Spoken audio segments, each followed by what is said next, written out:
Սարգսակ, ինչ ակնկալիքներով եք այսօր դուք եկել այստեղ։ Բնականաբար ակնկալում ենք վերջնական իշխանափոխություն, վերջնական ակնկալիքը դա է, քանի որ այս իշխանությունները արդեն իրենց սպառել են եւ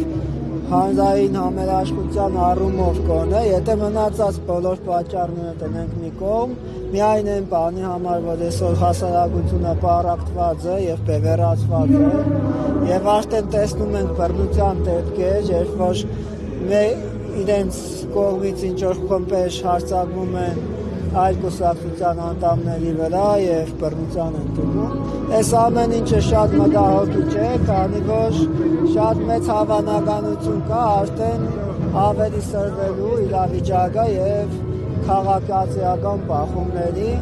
Այս դեպքում ես ժողովրդին կհորդորեմ, որ գոնե հանուն միասնության ընտրեն ինչ-որ մի թեկնածուի, որի հետ կապված հանրությունը վախեր չունի, անցյալի ինչ-որ սխալների հետ կապված մարդիկ չեն եւ նրանց ընտրելով կարողանա մեր երկիրը համախմբվել, քանի որ մեր համախմբումը այսօր առաջնային հարց է։ Ինչ է կարծում Սրբազան հոր ապօրինի կալանքը, տնային կալանքը կփոխվի, եթե իշխանափոխություն լինի։ Դե միանշանակ կփոխվի, քանի որ այս ամեն ինչը պատվեր է, իշխանությունների պատվերն է եւ դա ակնհայտ է։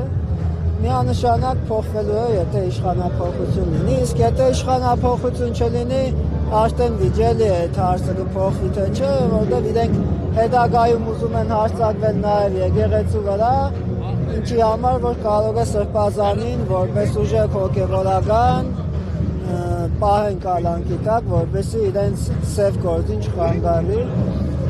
Այս առումով մի բան եք ասեմ, մեր սիրելի ժողովուրդը պետք է հստակ հասկանա, որ ինքը եթե ընտրում է Նիկոլ Փաշինյանին եւ ՔՊ-ին, ինքը բացարձակ բնականաբար դեմ է արդեն Աստծուն եւ դեմ է դուրս գալիս եկեղեցու, քանի որ Նիկոլ Փաշինյանը արդեն հարձակվել է ուղիղ ձևով եկեղեցու վրա եւ այն որ իրենց հարձակումը կոնկրետ անձերի հետ է կապված, կոնկրետ անձեր են, որոնց իրենք չեն սիրում, չեն ընդունում, այդ ամեն ինչը պարզապես սուտ է, իրենք արդեն վեհապարի իշխանությունն են խլում, երբ որ դատարանը որոշում է, որ ինչ-որ մի հոգեվորական, որը կարգալույծ է եղել, պետք է մնա եւ պաշտոնավարի որպես հոգեվորական։ Այդ իշխանությունը ունի միայն վեհապար Հայրապետը։ Եվ եթե դատարանը որոշում է կայացնում նմանատիպ, նշանակում է ինքը փաստացի խլում է վեհապար Հայրապետի իշխանությունը եւ այդ առումով ճագերների մեջ կարելի է ասել ինքն իրեն վեհապար է համարում եւ վեհապարի գործառույթներ է իրականացնում։ Վերջերս Նիկոլ Փաշինյանը Գյումրիում հայտարարեց, որ այստեղ ընտրություններից հետո Գյումրիում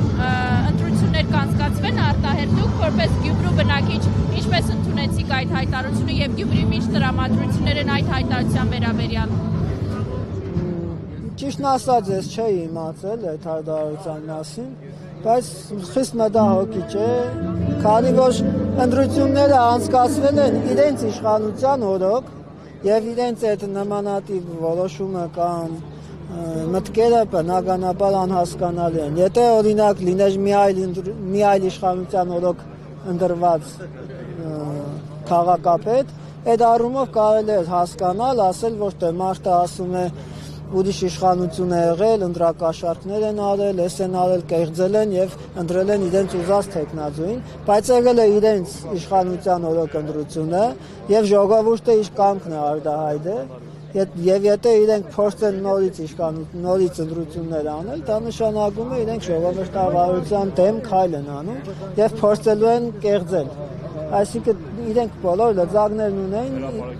աշտարակ եւ ազնիվ ընտրություն կազմակերպելու։ Հիմա իրենք դրանով ինչ են ուզում ասել, որ մեզ չի հաջողվել աշտարակ ընտրություն կազմակերպել եւ ընտրությունը կեղծվել է, իսկ եթե չի կեղծվել եւ դուք աշտարակ ընտրություն կազմակերպել եք, պարզապես չեք անցել, չեք ընտրվել, այդ դեպքում ինչ եք ուզում, որ ժողովրդավարություն չլինի կամ լինի այնպեսի ժողովրդավարություն, ինչպեսին ձեր սերտով է։